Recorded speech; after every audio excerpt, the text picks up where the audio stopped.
나이 36 되던 해 어느 날 새벽 2시 밤늦게 술을 마시다가 귀가를 했습니다. 자신을 기다리다 잠든 아내의 얼굴 밑에 깔린 여기저기 눈물로 얼룩진 노트를 우연히 발견하고 읽게 되었습니다. 거기에는 이렇게 적혀 있었습니다. 나는 오늘도 버스를 타고 수유리 너머로 갔다. 시골길을 하염없이 걸으면서 오늘도 어김없이 죽음을 생각했다. 약을 먹고 죽을까? 아니면 손목을 그어서 죽을까? 그러나 그것은 내가 취할 길이 아님을 나는 한 번 더 확인하고 되돌아왔다. 나를 살리기 위해 십자가에서 돌아가신 주님께서 주님의 뜻을 위해 내게 주신 남편이므로 나는 사랑해야만 한다. 나는 할 수 없지만 주님께서 사랑하라 명령하심으로 나는 사랑해야만 한다. 주님 도와주세요. 나의 약함을 주님께서 잘 아시잖아요. 이 아내가 쓴 노트를 읽고 난 그는 아내가 불쌍해서 울고 또 자신이 14살 때 아버지를 여의고 6남매를 혼자 길러주셨던 어머니가 불쌍해서 울었습니다. 그리고 무엇보다 자기 자신이 불쌍해서 울었습니다. 그의 어머니의 태 속에서 생명을 얻은 일에 하나님께서 끊임없이 은혜를 베푸셨고 또 때마다 필요한 은총을 더딥혀 주셨음에도 불구하고 그는 마치 가룟 유다처럼 36년간을 주님께 단지 배신만으로 보답했음을 깨달았습니다. 갈갈이 찢어진 더러운 걸레같이 악취가 나는 자신의 영혼이 주님께 버림받은 영혼이요 저주받은 영혼이라는 생각에 이르자 그는 가슴을 치고 몸서리를 치며 울 수밖에 없었습니다. 그렇게 울면서 주님의 이름을 불렀습니다. 처참하고 참담한 자신의 실상을 알았기에 남은 것이라고는 절망밖에 없었기에 그는 낮고 낮은 마음으로 주님의 이름을 불렀습니다. 그 순간 누군가가 등 뒤에서부터 자신을 매우 포근하게 감싸 안아주심을 느꼈습니다. 아내인가 뒤돌아봤으나 아무도 없었습니다. 그리고 다시 눈을 감고 기도하는데 누군가 재차 자신을 포근하게 안아주었습니다. 그 포근함은 첫 번째보다 더 강렬했습니다. 또 뒤돌아보았으나 여전히 아무도 없었고 세 번째로 눈을 감았을 때 그 마음 깊은 곳에서 세미한 음성이 들리기 시작했습니다. 나의 사랑하는 아들아, 나는 너를 한 번도 버린 적이 없단다. 그는 깜짝 놀랐고 그 음성은 계속되었습니다. 네가 나를 버리던 그 순간에도 나는 줄곧 너와 함께 있었단다. 앞으로도 나는 영원토록 너와 함께 할 것이다. 이는 내가 너를 사랑하기 때문이다. 그것은 분명히 주님의 음성이었습니다. 지금은 은퇴하신 제가 존경하는 한 목사님이 주님을 만나게 된 순간을 회고하며 간증을 하셨던 내용을 제가 읽어드렸습니다. 지난 금요일 담임 목사님께서 설교 가운데 아주 의미심장한 말씀을 우리에게 주셨습니다. 그것은 바로 오직 성령님께서 죄를 깨닫게 하신다라는 것이죠. 그 누가 100번, 1000번 아무리 말하여도 들리지 않던 것이 이 성령님께서 우리의 마음을 움직이실 때 들리기 시작합니다. 성령님은 눈물 자국 가득한 아내의 노트를 통해 목사님의 영을 깨웠습니다. 저는 자주 그런 이야기를 하는데요. 가장 좋은 설교는 바로 하나님의 마음이 들리는 설교가 아닐까 생각해 봅니다. 하나님께서 온 인류를 향해 한자 한자 수많은 역사의 선지자와 주의 종들을 통해 기록하신 이 성경이라는 하나님의 편지를 읽으면서 그분의 마음을 들을 수 있어야 합니다. 그분의 심정이 느껴져야 합니다. 우리가 읽은 역대하 30장에서는 히스기야가 백성들에게 보발꾼을 통해 전달한 편지와 그 메시지를 소개하고 있습니다. 그 내용이 6절부터 9절에 담겨 있습니다. 6절에 보시면 보발꾼들이 왕과 방백들의 편지를 받아가지고 왕의 명령을 따라 온 이스라엘과 유다에 두루 다니며 전하니 일러스되 이렇게 말하며 시작된 편지의 내용이 오늘 설교의 주된 내용이라고 보시면 됩니다. 그 보발꾼의 편지는 과연 누구에게 전달이 되었을까요? 가장 단순하게 생각하면 이 성경이 기록되어진 역사적 배경 히스기야 왕 시대의 이스라엘 백성들에게 그 편지가 전달되었습니다. 하지만 그 전달된 편지의 메시지는 여러 차례 시대를 달리하여 이스라엘 백성들에게 또다시 전달되었습니다. 이게 무슨 말일까요? 보발꾼들이 실제로 편지를 가지고 가서 하나님의 메시지를 전한 것은 단 한 번 이루어졌던 사건이지만 그 사건을 기록한 성경의 내용은 여러 차례 이스라엘 백성의 역사 때마다 어느 순간에마다 읽혀지고 들려지면서 하나님의 편지가 그들에게 전달되는 것이죠. 역대기라는 글을 읽고 있는 포로 귀환 이후 극심한 가난과 절망의 시대를 살고 있었던 이스라엘 백성들이 이 보발꾼의 편지를 읽고 있는 것입니다. 하나님의 눈물 자국이 남아있는 이 편지를 이스라엘 백성이 받은 것입니다. 그리고 이 편지는 지금 우리에게도 주어졌습니다. 진로와 취업, 또 생활의 염려로 고민하는 우리에게 하나님의 편지가 도착했습니다. 자신의 백성들에게 하고 싶으셨던 말씀이 눈물 자국이 가득한 역대하의 30장에 나오는 이 보발꾼의 편지 안에 담겨 우리에게 찾아온 것입니다. 그럼 그 편지에는 무슨 말이 쓰여 있을까요? 여호와께 돌아오라. 여호와께 돌아오라. 하나님은 우리에게 그 말씀을 하고 계십니다. 6절과 9절까지의 말씀을 보면 이 편지의 내용 전체를 우리가 알 수 있는데요. 하나님께서 우리에게 보내신 편지라는 마음으로 제가 이 말씀을 읽을 때 이 말씀을 들으셨으면 합니다. 6절부터 9절까지 제가 다시 한번 읽어드리도록 하겠습니다. 보발꾼들이 왕과 방백들의 편지를 받아가지고 왕의 명령을 따라 온 이스라엘과 유다에 두루 다니며 전하니 일렀으되 이스라엘 자손들아 너희는 아브라함과 이삭과 이스라엘의 하나님 여호와께로 돌아오라. 그리하면 그가 너희 남은 자 곧 아수르 왕의 손에서 벗어난 자에게로 돌아오시리라. 너희 조상들과 너희 형제같이 하지 말라. 그들은 그의 조상들의 하나님 여호와께 범죄하였으므로 여호와께서 멸망하도록 버려두신 것을 너희가 똑똑히 보는 바니라. 그런즉 너희 조상들같이 목을 곧게 하지 말고 여호와께 돌아와 영원히 거룩하게 하신 전에 들어가서 너희 하나님 여호와를 섬겨 그의 진노가 너희에게서 떠나게 하라. 너희가 만일 여호와께 돌아오면 너희 형제들과 너희 자녀가 사로잡은 자들에게서 자비를 입어 다시 이 땅으로 돌아오리라. 너희 하나님 여호와는 은혜로우시고 자비하신지라. 너희가 그에게로 돌아오면 그의 얼굴을 너희에게서 돌이키지 아니하시리라 하였더라. 아멘. 이 보발꾼들의 편지의 핵심은 오늘 설교의 제목과 같습니다. 돌아오면 돌아오리라. 이러한 문맥의 구조가 계속 반복됩니다. 돌아오면 돌아오시리라. 돌아오면 돌아오리라. 우리가 여호와께로 돌아오면 무엇이 돌아올까요? 우리가 여호와께로 돌아오면 하나님께서도 우리에게로 돌아오십니다. 이스라엘 자손들아 너희는 아브라함과 이삭과 이스라엘 하나님 여호와께로 돌아오라. 그리하면 그가 너희 남은 자 곧 아수르 왕의 손에서 벗어난 자에게로 돌아오시리라. 하나님께서 우리에게 돌아오신다는 말은 하나님이 우리를 떠나셨다라는 것을 전제하는 것이죠. 이스라엘 백성이 온갖 우상을 섬기며 하나님께 범죄하여 그분을 떠나버렸을 때 하나님 또한 자신의 이름을 두시겠다고 약속하셨던 거룩한 성전을 떠나십니다. 에스겔이 그것을 환상 가운데 보죠. 하나님의 영이 성전을 빠져나와 어디론가 떠나버리는 장면을 봅니다. 하나님께서 예루살렘 성전을 떠나시고 난 다음에 바로 어떤 일이 그들에게 일어났을까요? 바벨론이 유다를 쳐들어와 그 땅을 파괴합니다. 성전은 무너지고 온갖 성전 기물이 약탈을 당합니다. 하나님의 백성들은 적군에게 죽임을 당하고 살아남은 이들은 폐허에 버려지거나 포로로 끌려가고 맙니다.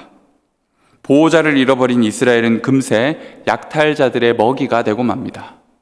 이 반석과 구원 대신 하나님이 떠나버린 이스라엘은 온 민족과 열방 가운데 조롱거리가 되었을 뿐 아니라 버려진 고아와 같이 남게 되었습니다. 그래서 스바냐라는 선지자가 이스라엘 민족들에게 책망의 말씀을 주면서 이후에 그들에게 회복을 약속할 때 어떤 약속을 주는 줄 아십니까? 하나님께서 너의 가운데 계시니 그는 구원을 베푸실 전능자시라. 이제 걱정하지 마. 하나님이 너와 함께 하실 거야. 하나님이 우리를 떠나지 않으시고 우리와 함께 하신다라는 것 자체가 회복의 사인이기 때문입니다. 근데 최근에 에스겔서에 나오는 이 장면, 범죄한 이스라엘 백성으로부터 그들의 타락한 성전으로부터 우상으로 가득 차 있던 그 성전으로부터 하나님의 영이 떠나시는 장면을 묵상하다가 새롭게 깨달은 점이 있었습니다. 하나님의 영이 동문을 통해 동쪽으로 향하고 있는 모습을 보았습니다. 동쪽이 어딜까? 하나님의 영은 성전에서 나와 과연 어디로 향하고 있는 것일까? 그 순간 번쩍하고 깨달은 놀라운 사실은 혹시 하나님께서 자신의 백성들이 포로로 끌려간 동쪽의 바벨론으로 가시는 건 아닐까? 적국에 끌려가는 자신의 백성들을 따라가고 계셨구나. 아니, 그들보다 먼저 가 계셨구나. 그곳에서부터 하나님은 자신의 백성의 회복을 꿈꾸고 계셨기 때문입니다. 회개하고 돌아서는 자신의 백성을 두 팔 별로 안아주시기 위해 먼저 동쪽 바벨론을 향해 여호와의 영이 가신 것이 아닐까. 이 성전을 봉헌하며 솔로몬이 했던 기도 중에는 범죄한 이스라엘 백성들이 결국은 적국에 끌려가 포로가 될지도 모르지만 그곳에서 간절히 주의 성전을 바라보며 하나님 앞에 회개하며 기도할 때 하나님 그 기도를 들어주시기를 기도하였습니다. 용서하여 주시기를 기도하였습니다. 하나님은 이 기도를 기억하고 계셨습니다. 그렇게 자신의 백성이 돌아오기를 기다리고 계셨습니다. 마치 아버지가 집 나간 둘째 아들을 기다린 것처럼 말입니다. 그렇게 문 너머 마을 어귀 입구를 하염없이 바라보다가 거리가 한참이나 멀지만 그 아들을 알아보고 한 걸음에 달려와 만신창이가 된 그를 안아주었던 아버지처럼 말입니다. 돌아오면 돌아오신다는 것, 아무것도 아닌 것 같지만 이것이 얼마나 놀라운 은혜인지 모릅니다. 아니, 그런 게 한두 번이었어야죠. 도대체 몇 번입니까? 저 스스로에게 묻고 여러분에게 묻고 있는 것입니다. 도대체 몇 번째입니까? 반역한 우리의 불성실한 인스턴트 회개에 하나님이 우리를 진심으로 용서하셨던 적이 도대체 몇 번째입니까? 6절 말미에는 이렇게 말씀하고 있습니다. 하나님 여호와께로 돌아오라. 그리하면 그가 너희 남은 자 곧 아수르 왕의 손에서 벗어난 자에게로 돌아오시리라. 하나님이 돌아오시는데 그들의 형편이 어떠한지 오늘 성경 기자는 이렇게 말합니다. 아수르 왕의 손에서 벗어난 자, 남은 자. 북이스라엘은 지독하게 하나님을 거부하였고 바알과 아세라상을 섬기며 죄를 범하다가 아수르에 결국 멸망당하고 맙니다. 그전에도 하나님이 얼마나 많은 선지자를 보내 그들에게 경고하고 또 경고하였습니까? 그런데 끝끝내 그들은 하나님의 말씀을 듣지 않고 멸망의 심판에 이르게 되었습니다. 하나님은 이집트에서 노예였던 이들을 불러내 그들만의 나라를 가질 수 있도록 해주었습니다. 그것도 하나님을 자기 하나님으로 삼은 하나님의 백성이 되게 해주셨습니다. 그리고 가나안 땅을 거저 선물로 그들에게 주셨습니다.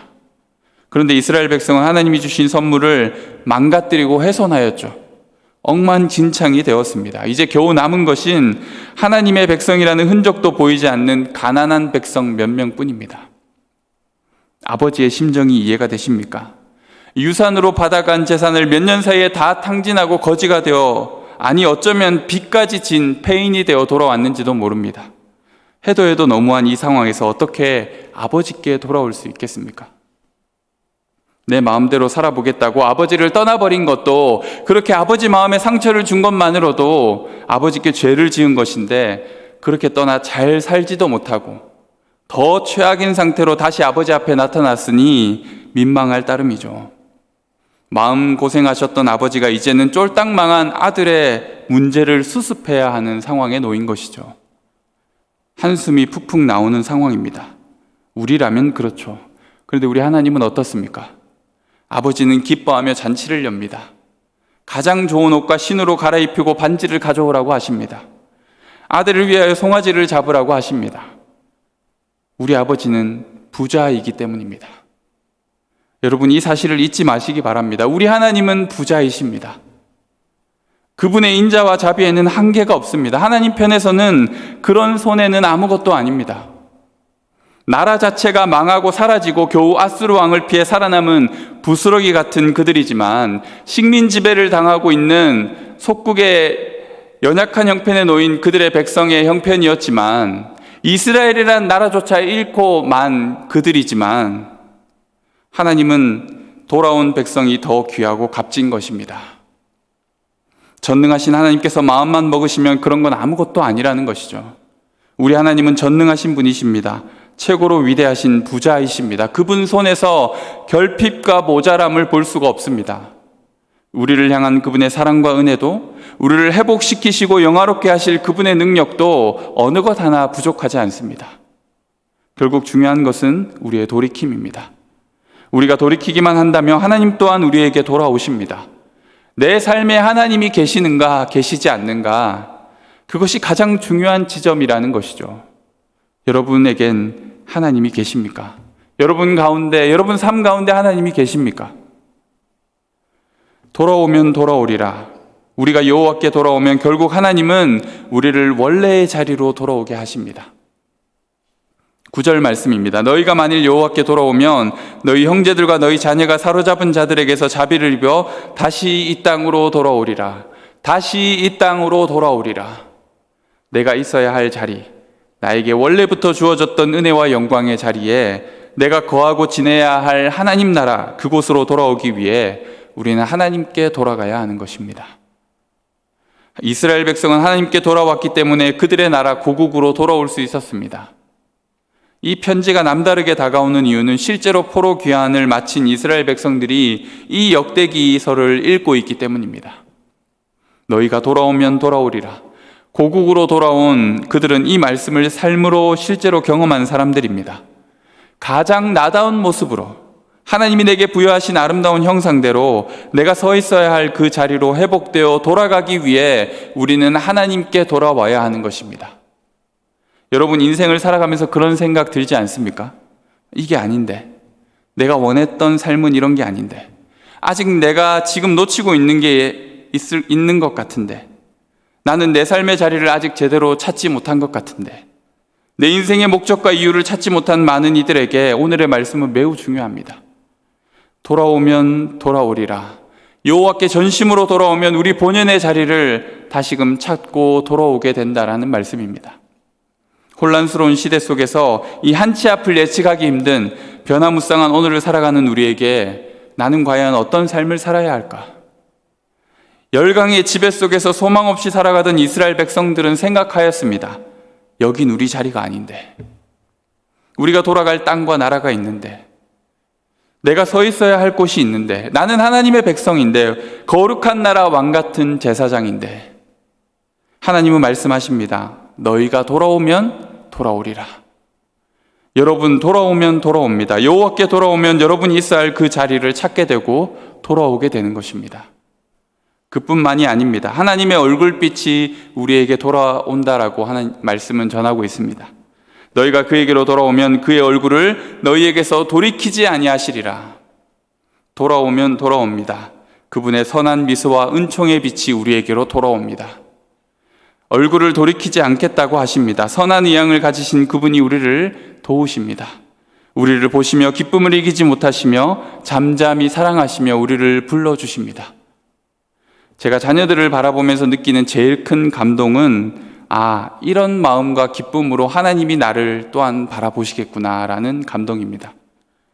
정말 주님도 저를 이렇게 사랑하십니까? 라고 묻게 됩니다. 그냥 자연스럽게 얼굴에 미소가 퍼지고 입꼬리가 올라가는 것은 자녀가 뭔가를 잘하고 있기 때문이 아닙니다. 말을 잘 들었기 때문도 아닙니다. 부모는 자녀의 존재만으로도 기쁨을 이기지 못하는 것이죠. 돌아오면 돌아오리라. 우리가 하나님의 자녀의 자리로 돌아와 그분의 은혜와 자비를 구한다면 아버지는 마치 아들 바보, 딸 바보처럼 자녀된 우리를 기특하게 바라보신다는 것이죠. 그분의 환한 미소가 돌아오게 된다는 것입니다. 이건 다른 이야기인데요. 제가 설교를 작성하다가 이제 아들 바보, 딸 바보라는 글자를 치는데 한글에서 자동으로 밑줄 처리되는 거 아시죠? 맞춤법 틀릴 때 나오는 그 줄. 표시하는 빨간 줄이 좀 특이하다는 생각이 들더라고요. 아들 바보는 붙여서 쓰니까 이 빨간 줄이 쳐지는 거예요.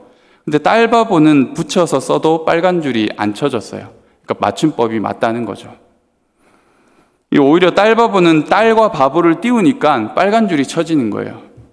둘 다 아버지가 자녀를 사랑하는 마음을 표현하는 단어로서 아들 바보, 딸 바보라고 하는데 아들과 딸이 왜 이렇게 다를까?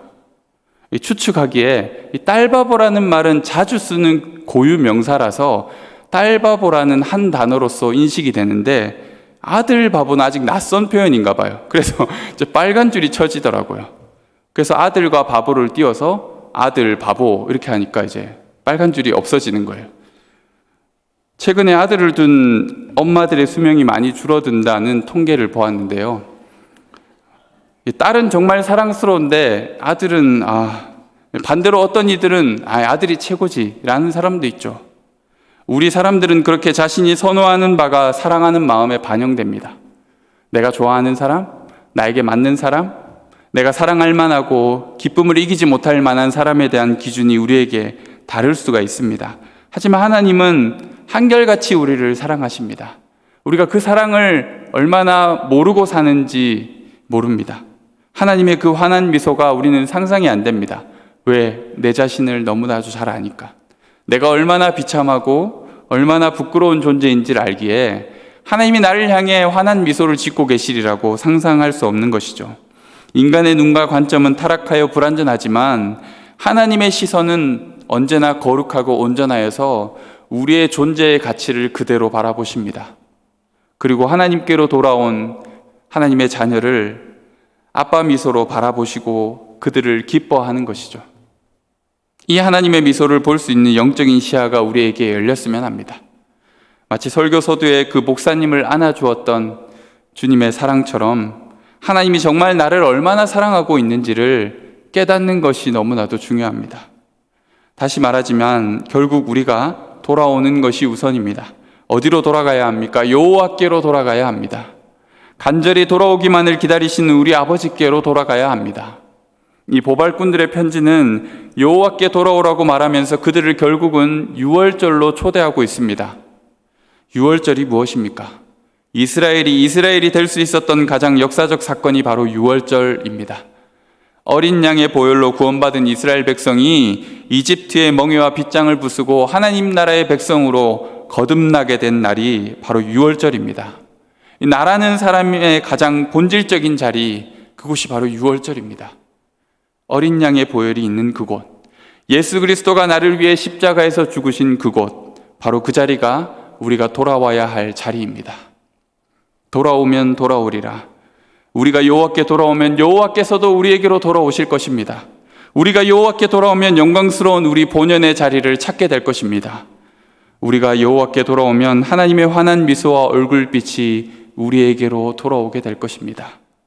여호와께 돌아오라는 간절한 외침을 담은 편지를 들고 보발꾼들이 온 이스라엘과 유다로 달려나갔습니다. 그리고 그 편지의 메시지를 전하였습니다. 하지만 대부분의 사람들은 조롱하고 비웃었습니다. 그중 몇 사람만이 겸손하게 하나님 앞에 나아왔습니다. 성령께서 우리의 마음을 움직이시도록, 성령께서 우리의 죄를 깨닫게 하시기를, 주님 없이는 내가 한순간도 살 수 없음을, 주님 없이는 우리 영혼과 인생은 우주에 떠도는 먼지와도 같음을, 주님의 환한 미소와 사랑이 없으면 우리 인생이 얼마나 각박하고 절망스러운지를 성령 하나님께서 오늘 이 시간 깨닫게 해주시기를 원합니다. 그 성령 하나님의 깨달음을 통해서 주님 앞에 간절히 기도하고 찬양할 수 있는 저희 모두가 되었으면 좋겠습니다. 우리 함께 찬양하며 나아가시겠습니다.